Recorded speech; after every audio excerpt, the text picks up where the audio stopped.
자, 국민의당 이낙연 총리 후보자의 인준안 처리에 참여하겠다라고 밝혔습니다. 하지만 다른 후보자들의 의혹은 그냥 넘어가지 않겠다. 이런 뜻을 밝혔습니다. 이낙연 총리 후보자까지만 찬성을 한다. 이 다음은 지켜볼 수 없다. 영상으로 함께 하시죠. 어제 국민의당은 대승적 차원에서 이낙연 총리 후보자의 인준에 협조하기로 결정했습니다. 국정 공백을 조기에 해소해야 한다는 판단에 따라 어려운 결단을 내린 것입니다. 분명히 말씀드리지만 총리 후보자 인준에 협조하는 것이 뒤에 있을 강경화, 김상조 후보자의 위장 전입 의혹에 대해 면죄부를 주는 것은 결코 아닙니다. 문재인 대통령이 스스로 국민과 약속한 5대 인사 원칙은 여전히 유효하며 반드시 지켜져야 한다는 점을 거듭 분명히 밝힙니다. 네, 일단 이낙연 총리 후보자에 대한 임명 동의안은 이렇게 되면 내일 처리가 될 가능성이 높아지는 거죠. 지금 자유한국당은 참여를 안 하기로 한 거죠. 참여를 안 할 가능성이 상당히 높고요. 그다음에 그러니까 오늘 오후에 인사청문 특위 이 여야 간사들이 모이기로 했는데 거기서 경제수 위원이 불참을 했습니다. 이게 뭐냐 전체적인 기류가 이제 참석을 하지 않고 이제 표결에도 참여를 하지 않겠다는 거죠. 하지만 이 집권 여당이 민주당이 120석이고요. 국민의당이 40석이기 때문에 거기다 또 정의당도 있습니다. 과반수. 현재 제적위원이 299명이고요. 과반수인 150명을 넘길 이탈표가 조금 있다고 해도 통과되는데 인준되는 데는 크게 무리는 없어 보입니다. 네. 하지만 분명히 이 강경화 장관 후보자라든가 아니면 이후에 있을 공정거래위원장 김상조 후보자 같은 경우에는 국민의당에서 호락호락하게 넘어갈 것 같지는 않습니다. 자, 특히나 지금 공정거래위원장 후보자로 지명된 김상조 후보자 지금 위장 전입 그리고 이 다운거래 계약서 거기다가 또 집사람 아내의 취업에 있어서 또 논란이 또 나오고 있어요. 그렇습니다. 부인의 부정 취업이 있지 않았냐라는 의혹이 제기가 됐는데요. 2013년으로 거슬러 올라갑니다. 서울의 한 고등학교 영어회화 강사로 지원을 했는데요. 자격 조건이 토익 점수 901점 이상이라고 했답니다. 그런데 이분의 토익 점수가 900점이었다는 거예요. 그래서 형식적으로는 1점이 모자랐습니다. 그런데 자기의 그 경력 중에서 2005년부터 2006년 사이에 서울 강남 대치동에서 영어 학원장을 했다. 이렇기 때문에 학교 측에서는 이런 경력을 감안하면 1점 차이지만 충분히 용납할 수 있는 실력이다라고 해서 채용을 했다. 이렇게 설명을 했는데 확인을 해보니까 미등록 학원이었고 실제 학원장이 아니라 그 학원에서 그냥 참여하는 그런 수준 아니었나라는 또 다른 의혹이 제기돼서 어떻게 돼서 학교에 영어 강사로 취업이 될 수 있었느냐, 혹시 김상조 후보자의 외압이 있었던 것은 아니냐, 영향력이 강한 분이었으니까요.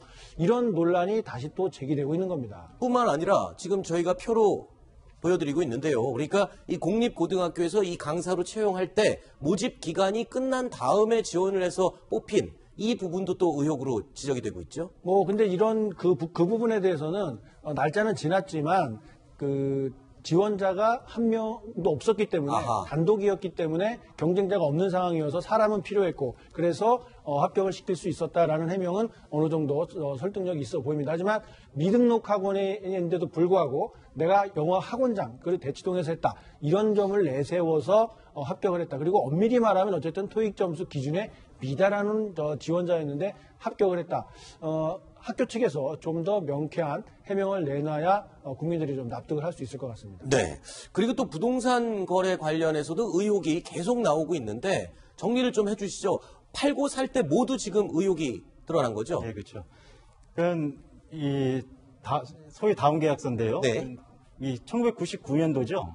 목동 이제 1억 7,750만 원 매입을 합니다. 근데 신고는 5천만 원을 했어요. 그러니까 1억 2천만 원이 이제 사라진 거죠. 그만큼에 대한 세금을 내지 않았다는 의혹이 생기는 거죠. 취득세 등록세가 되겠죠.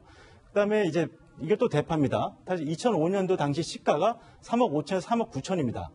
근데 매각을 2억 6천만 원, 6,200만 원대에 합니다. 근데 이 부분은 이 의도성이 뭔지 그러니까 양도소득세 내기에는 너무 기간이 좀 길거든요. 중간에 어떤 과정이 있었는지는 이제 김상조 후보자가 좀 해명을 해야 될 부분인 것 같습니다. 보통 이렇게 다운 계약서를 쓰는 경우는 양도세, 취득세 뭐 이런 부분에 대해서 절약을 하려는 그런 의도가 있었던 그런 경우죠. 그 이제 앞선 그 두 가지 의혹도 문제로 이제 제기가 되고 있는 중입니다만 네. 저런 다운 계약서 특히 2005년 정도만 돼도 그 이전에는 뭐 관행적이었다라는 설명이 가능하겠지만 2005년만 해도 다운 계약서에 대해서 굉장히 엄격했던 것으로 저는 기억이 되거든요. 그렇군요. 그렇기 때문에 김상조 후보자가 저 당시에 애초에 출발이 다운 계약서를 썼기 때문에 그 이후에 실제 거래 가격을 그대로 적었을 경우에는 아마 시세가 엄청나게 컸을 겁니다. 네. 그래서 자연스럽게 출발이 그랬기 때문에 매각 시점 2005년도에도 다운 계약서를 썼을 것으로 추정이 되긴 하지만 어쨌든 그 시점만 해도 굉장히 엄격한 잣대를 들이대고 있었고 이러면 안 된다라는 사회적 인식이 퍼져 있었던 상황이기 때문에 네. 이 부분에 대해서도 김상조 후보자가 진솔한 해명을 좀 더 내놔야 될 것으로 보입니다. 자, 이런 논란이 나오고 있는 가운데 김상조 후보자는 어떤 이야기를 했는지 영상으로 함께 확인해 보시죠. 이번에 그 다운 계약서 의혹이 있었는데 이제 청문회에서 자세히 말씀드리도록 하겠습니다. 안 해본 뭐 규정 뭐 그런 것도 있잖아요. 네, 나중에 자세히 말씀드리겠습니다. 그 따로 입장은 거기서 청문회에서 밝히실 건가요? 여기서는 지금 네. 따로 하실 말씀 있으시면 자세히 말씀드리겠습니다. 나중에. 예, 죄송합니다. 네. 자, 그리고요, 강경화 외교부 장관 후보자에 대한 의혹은 연일 계속 이어지고 있습니다. 특히 이 강 후보자의 장녀가 설립한 회사에 강 후보자가 유엔 본부에서 일할 당시에 함께 일했던 후배, 직원의 형제가 함께 투자를 했다. 딸의 회사에. 이건 또 어떻게 된 얘기입니까? 여기 보면서 말씀을 드릴게요. 이제 주류 수입 회사인데요. 네. 스위스 와인하고 치즈에 관심이 많았다고 합니다. 이 장녀 첫째 딸이요. 그렇죠. 네. 그래서 이제 같이 이제 강경화 후보자와 일을 했던 우모 씨와 우모 씨 형이 각각 4천만 원과 2천만 원을 투자합니다. 네. 그래서 이제 회사를 설립을 하게 돼요. 근데 회사를 설립을 했는데 이 회사가 지금 현재까지는 이제 제대로 이제 운영이 안 되고 있는 상황이라고 합니다. 네. 이 포인트는 뭐냐면 왜 강경화 후보자의 후배들이 왜 투자를 내느냐라는 네. 부분인데 이제 강경화 후보 측에서는 이 장녀와 우모 씨 형제가 인연이 있었다. 네. 예전부터 서로 알던 관계였다. 그렇기 네. 때문에 서로 이제 서로 알아서 이제 투자를 하게 된 것이다라고 네. 얘기를 하고 있는 겁니다. 네. 일단은 뭐 법적으로는 이렇게 되면은 뭐 크게 불법사항이 있는 거는 아닌가요? 손수호 변호사가 좀 얘기를 해주시죠. 이게 사실 이게 뭐가 문제인지 잘 모르겠습니다. 아, 법적으로 볼 때는 네, 우리 손 변호사가 볼 때는 네. 이게 법적으로 뭐가 문제야? 네. 라고 하시는 거죠. 아니 그 정상적으로 회사를 만들어서 사업을 하겠다. 네. 또 친분 있는 사람들끼리 서로 투자를 해 돈을 모아서 네. 사업을 한다. 이게 도대체 뭐가 문제인지 모르겠고요. 그리고 또한 강경화 후보자가 본인이 밝힌 대로 여기에 이 사업에 전혀 관여한 바가 없는데 이게 도대체 무슨 문제거리가 있는지 저는 사실 잘 이해를 하기 좀 어렵습니다. 네, 손수호 변호사 입장에서 이제 법적으로 기준으로 봤을 때고요. 이동영 차장은 어떻게? 이제 저 언론이나 이렇게 문제가 있다라고 보는 측의 시각은 이런 겁니다.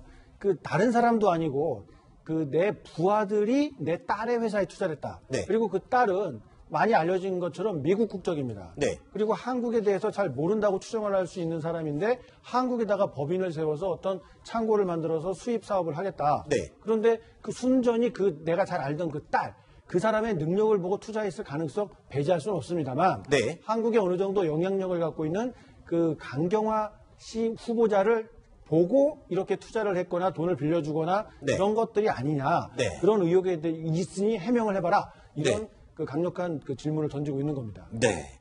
자, 강경화 후보자의 경우는요, 딸의 위장 전입 논란에 대해서는 적극적으로 긴급 기자회견을 열면서까지 해명을 했습니다. 그런데 이 딸의 회사 문제에 대해서는요, 문제가 없지 않냐, 이건 괜찮은 게 아니냐라는 입장을 밝혔습니다. 직접 들어보시죠.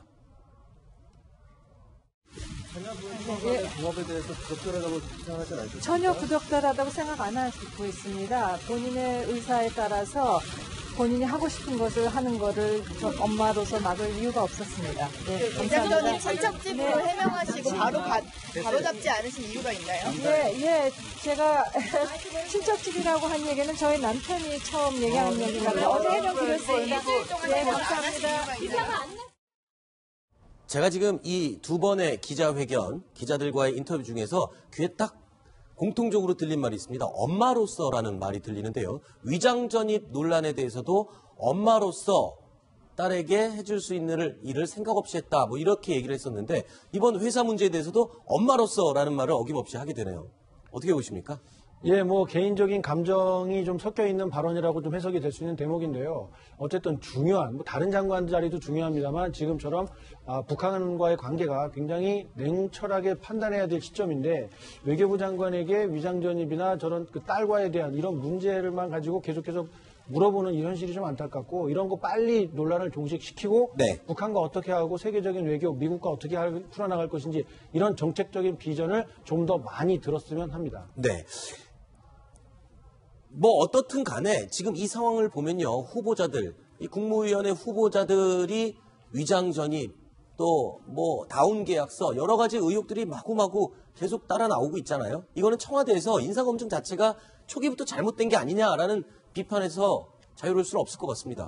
네, 그 야권에서 그런 비판이 나오고 있습니다. 이제 결정적으로 이제 인사수석이 친척집이라는 표현을 썼거든요. 그렇죠. 강경화 후보자의 위장전입 관련돼서. 그러니까 위장 전입도 문제인데 얘기하면서 또 친척집이라고 표현을 썼어요. 근데 그게 또 다르다는 겁니다. 이거는 이제 그러니까 실제 검증을 안 했다는 얘기밖에 안 돼요. 네. 그러면 때문에 이제 야권에서 이제 사퇴 얘기가 나오고 있는 상황입니다. 네. 그래서일까요? 청와대에서는 뭐 레드팀까지 구성해서 상대방 입장에서 기준을 잣대를 정해서 인물들을 인사평가를 좀 해봐야 되겠다. 이런 팀까지 내부적으로 논의를 하고 있다는데요. 자, 다음 또 후보자들은 어떤 기준에 또 벗어나지 않게 잘 골라낼지 지켜보겠습니다.